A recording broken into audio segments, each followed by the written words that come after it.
the increase in automation in the field, you have a fairly low chance of getting hired as an air traffic controller. Sorry about that, it's just the way it is.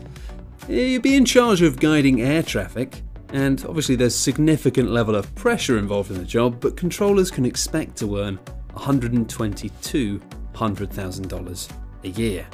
But as I said, sorry, you're probably not going to get that job. Give it up. Booting podiatrists and lawyers out of the top 10 is the relatively new field of data science.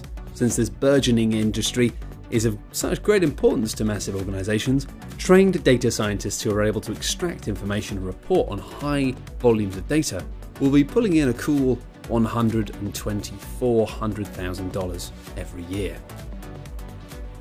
Although orthodontists are still incredibly well paid, their average earnings have actually fallen by almost $20,000 a year since 2014. Still, even though you probably hated yours as a teenager, these experts in straightening teeth still earn on an average of just over $129,000 every year. So yeah, and they do that just by poking around in your mouth. Lucky fellas. At the heart of the oil and gas industry are petroleum engineers, and these make up a massive chunk of the US economy. In CareerCast.com's report, this profession is predicted to expand hugely over the next 3 years, which is weird because there isn't that much petroleum around. Anyway, those in the industry are on average earning about $130,000. Now, you might be even more terrified of your dentist than you are your orthodontist, but getting into the profession can be incredibly lucrative. Even though the process of becoming a dentist is extremely in-depth, you'd be earning an average of $146,000 every year. Obviously, it's a bit more nasty work than being an orthodontist though, let's be honest.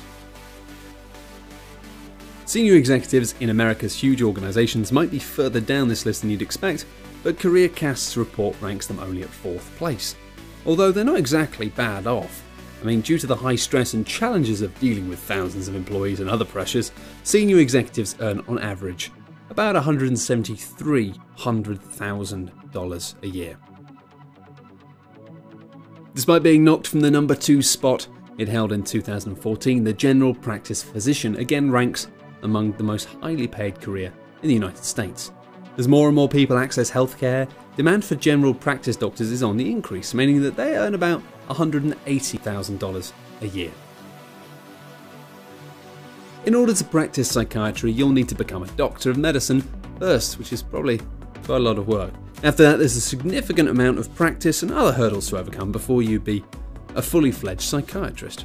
Also, while many psychiatrists practice in their traditional offices, many more are starting to work in outpatient care facilities, which bring their own unique challenges. As such, psychiatrists can expect to earn $181,000 annually. Unsurprisingly, surgeons are believed to have the highest paying jobs in the United States. Wages wildly vary depending on the kind of surgery being performed, but one thing's true of all surgeons: they must undergo some of the most rigorous training of any profession in order to be able to operate on people. After completing medical school, many surgeons go through a residency of as much as 8 years before becoming licensed surgeons and choosing their specialities.